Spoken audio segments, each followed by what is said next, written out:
Caro Ale, sei arrivato a Misano per la Superbike. Ecco la Honda numero 35 del tuo idolo, il grandissimo Ciantra, che è sempre ultimo. E lì ci sono le moto degli italiani.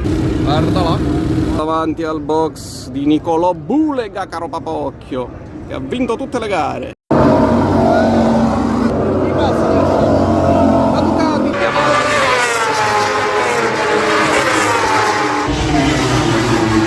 E adesso per la prima volta stiamo entrando nella corsia dei box. E lì Ciantra, Ale, fai la pit walk. Corriamo da Ciantra, vai più veloce di Ciantra già quando corri così.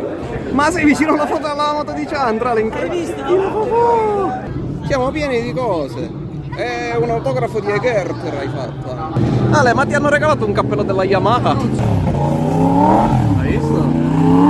Guarda che è zoppica Danilo Petrucci. È lui Danilo Petrucci. Dai Danilo, grande. Adesso hai una visiera. Tira via lo strappo della visiera così è pulita. Gerter sul cappellino.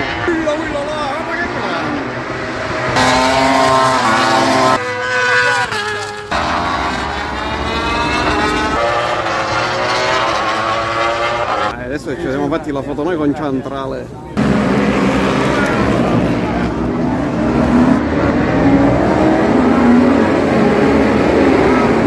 Questo primo giro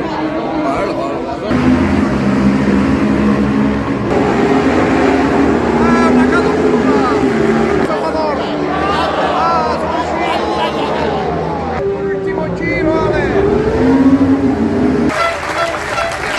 Corsa della categoria di mezzo, così l'avevamo fatta.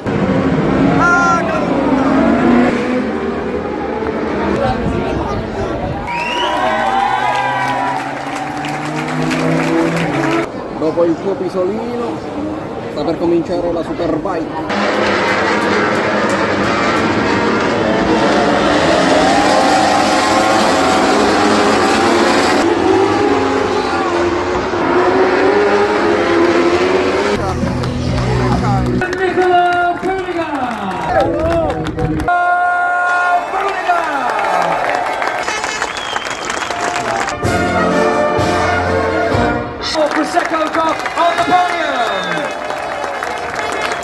È tutta danneggiata lì, hai visto? È la numero 14 di Sam Lowe's. Gran finale, le Ducati Academy Ale.